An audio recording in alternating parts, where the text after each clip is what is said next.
Hello everybody. So today I will talk about calculus.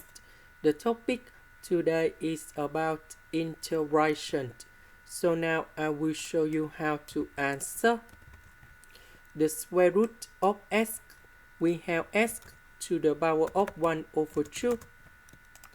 Next, this one multiplied by s and number 2.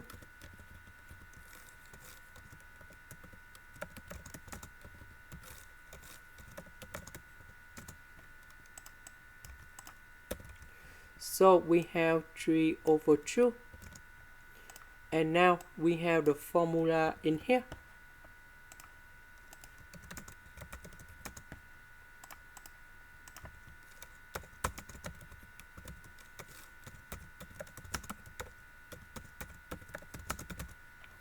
So the integration of this one, we have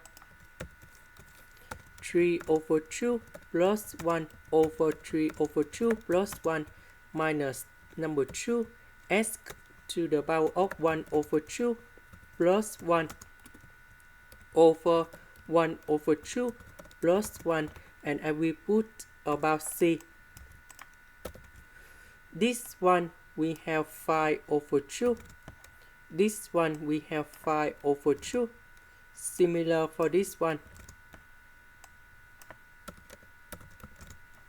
And we got the final answer. This is the end.